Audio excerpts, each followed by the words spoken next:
All right, good evening. If you'd like to turn, our main study is going to be out of the book of Joshua, chapter 14. So if you want to go ahead and turn there, Joshua chapter 14. As most of you know, I teach high school history. I've always really enjoyed teaching history. I've enjoyed studying history. It's one of my favorite subjects since I was, I think, probably like 5th or 6th grade. I just always loved studying the past. And one of the reasons why I love studying the past, the first reason is kind of one of the ones I always give is you can kind of see the connections of things. You know, people say, well, how do we get to here? I go, well, you know, we got to here because, you know, this event happened and this event happened. And you can kind of back it up going forward. But one of the other reasons, and probably one of the first times I really fell in love with history, is just probably how a lot of people fall in love with history. And that's reading biographies. History is just full of just fascinating and interesting characters with fascinating life stories and fascinating events. And so to kind of open up, I want to talk about kind of one of my favorite individuals, a man by the name of T.E. Lawrence. Just quick show of hands. Does anyone have any idea who T.E. Lawrence is? Okay, no. Probably, you know, now if I used his nickname, maybe it's going to start, because if I called him Lawrence of Arabia, then maybe that's going to be a little bit more in tune, you know, here. Another next picture, yeah. Say Lawrence of Arabia, that might be, you know, a little bit more familiar. Now, when I say Lawrence of Arabia, yeah, okay, see, I'm seeing some more hands go up. Of course, a lot of people, you're probably looking at this picture and still saying, well, that's not the Lawrence of Arabia that I have in my mind, because you're probably thinking of, like, Peter O'Toole in the film version of Lawrence of Arabia. So, yeah, but Lawrence of Arabia is a fascinating individual. He was a British lieutenant back in World War I, and his main job was to kind of help with this Arab revolt that was going on against the German ally Ottoman Empire. And so his whole deal was trying to get all of these, you know, kind of disparate tribes to kind of work together to kind of help the cause against the Axis powers. And he's just a fascinating individual. And he wrote about his time in the Arab Revolt in a book called The Seven Pillars of Wisdom. And this was an account of what he did during his time during that battle, in the series of battles during World War I. And I'm a sucker for a good quote. And in the opening up of this book, he kind of tells why he did what he did and why he's kind of writing this down. And there's this great quote kind of from the introduction, and I think it's really going to kind of fit in with the story that we're going to look in tonight. He opens up in the introduction and says, "Those who dream by night in the dusty recesses of their minds wake in the day to find that all was vanity. But the dreamers of the day are dangerous men, for they may act upon their dreams with open eyes and make it possible. This I did." And I really want to focus in on that last part, this idea of acting on their dreams with open eyes and making things possible. We're going to look at the story of Caleb. Caleb is a familiar story that we know of when it comes to, you know, he was one of the 12 that were sent to spy on the land. So he's a very famous individual of that. So we know that Caleb, but we're going to kind of shift forward and look at Caleb later on in his life, after the time of the spying. You know, he was one of the 2 spies that actually saw good, and he told Israel, you know, we can conquer the land, and we all know how that story goes with the 40 years of wandering. So there in Joshua 14, I'll begin in verse 6. "Then the people of Judah came to Joshua at Gilgal, and Caleb, son of Jephunneh the Kenizzite, said to him, 'You know what the Lord said to Moses, the man of God, in Kadesh Barnea, concerning you and me. I was 40 years old when Moses, the servant of the Lord, sent me from Kadesh Barnea to spy on the land, and I brought him word again as it was in my heart. My brothers who went up with me made the hearts of the people melt, and I wholly followed the Lord my God.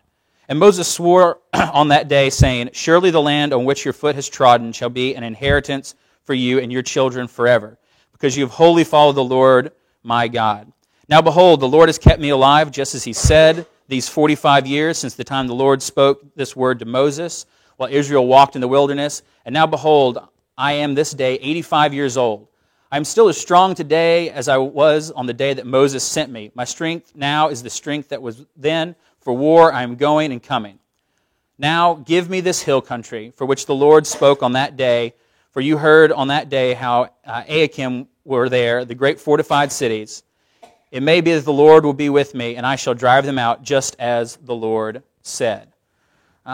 So we've reached kind of the end of the conquest. We're dividing up all of the promised land among the tribes, and Caleb approaches Joshua and says, reminds him of all his past deeds. It wasn't until I was in college when this story kind of first came into my mind, and for some odd reason, growing up, when I thought of the 12 spies, I always thought they were kind of youngish men. But 40 years old, that seems quite old in his prime. And then I thought, well, everybody died off. But here Caleb was 40 when he started, and he talks about how he was, as strong now as when he came in, which is, so incredible. He talks about, when all of the other spies said, we can't do this. Like, they're giants in this land. They're we're like grasshoppers in their eyes. And everybody kind of melted, and they said, yeah, we can't do this. And we know how that story ended up with the 40 years of wandering. And I think, tying it back to the Lawrence quote, I think Caleb does kind of see things with those open eyes, and he's going to make things possible because he trusted in the Lord. And he had that boldness to say, no, we can do this because God is on our side.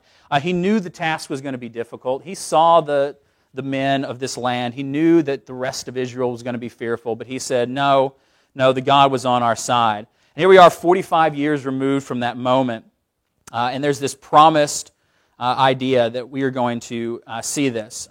This promise actually goes back to Numbers, so if you want to turn back to the book of Numbers, chapter 14. So Numbers 14, starting in verse 20. So Numbers 14, verse 20. Then the Lord said, I have pardoned according to my word, but truly as I live, and as all the earth shall be filled with the glory of the Lord, none of the men who have seen my glory and my signs that I did in Egypt and in the wilderness, and yet have put me to the test these 10 times, I have not obeyed my voice, shall see the land that I swore to give their fathers. None of those who despised me shall see it. But my servant Caleb, because he had a different spirit and followed me fully, I will bring him into the land which he went, and his descendants shall possess it. So here, Caleb, 85 years old, 45 years removed from this very promise, gets to take this land. And I got to think about that. 85 years is, quite old in some ways. Some of you might disagree. You might be 85 years young. But from where I stand, that seems like a long way off. My dad, he talks about retirement soon, and he's not quite 85 either. He's still a fairly young man. But I got to think at 85, Caleb's probably earned his rest. He's probably earned some time to say, I've relaxed because, I did my spying, I did my 40 years of wandering, I did the conquest. Now it's time for my inheritance. I think Caleb probably would have been perfectly within his right to say, I want that easy land. I want that nice flat pasture land where I don't have to do much work. But no, in verse 11, he's like, no, I'm as strong as I was when Moses sent me to spy in the land. Verse 11 says, back in Joshua 14, I'm still as strong today as I was the day that Moses sent me. My strength now is as my strength was then, for war and for going and coming. I think that's a pretty incredible idea to be able to stand up and say, I am as strong now as I was then. And a lot of that probably has to do with the trust that he laid in God. Still capable of fighting. And that makes sense for Caleb.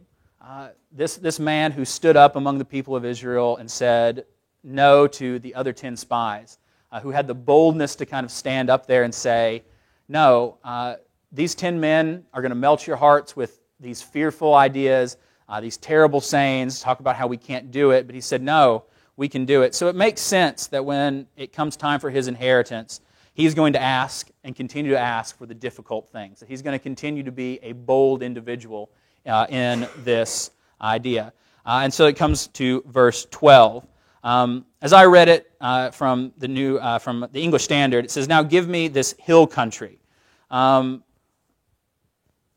Who out here has maybe the New King James Version?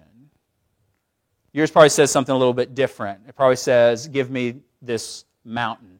which for me it sounds like such a much bolder, much more tough as nails sort of request than a hill country. And when I was first kind of pointed this story out when I was in college, because I probably read this story, I don't know how many times, but it wasn't until college that this story was pointed out to me in a Bible class. And it quickly became like my favorite Caleb story. I'd always kind of loved Caleb for the spying story, but when I heard this is really kind of solidified the reason why Caleb quickly became one of my favorite Bible characters. Because that New King James version of it where it says, "Now therefore give me this mountain." If we go back to that Lawrence quote I opened up with, if that's not the words of someone acting with open eyes and saying that all things are possible, I'm not sure what is. A man that's, seen so much in the last 40 years with Israel, seen so much in what God has done for Israel and against Israel. I don't know really what it is that says this kind of boldness.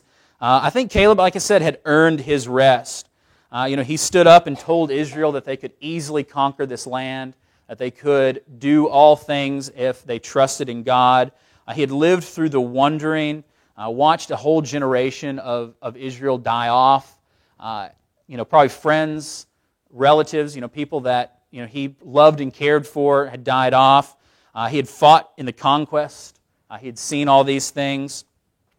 And like I said, he had probably earned that rest. He had probably earned a moment of respite, a time to say, I want the easy things in life. But that's not the man Caleb is. He is a man of boldness, a man of action.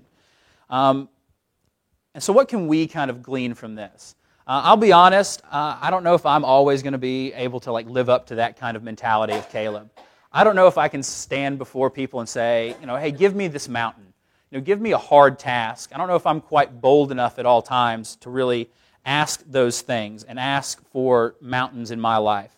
I think we tend to want to ask for the easy, the plains, the prairies, something easy to go on.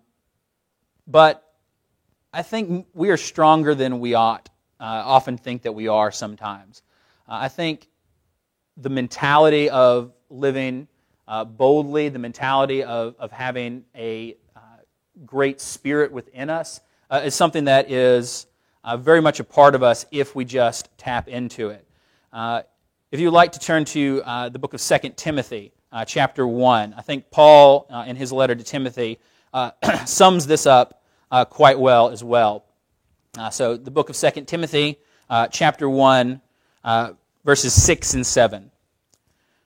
"For this reason I remind you to fan the flame, the gift of God, which is in you through the laying on of my hands. For God gave us a spirit not of fear, but of power and love and self-control."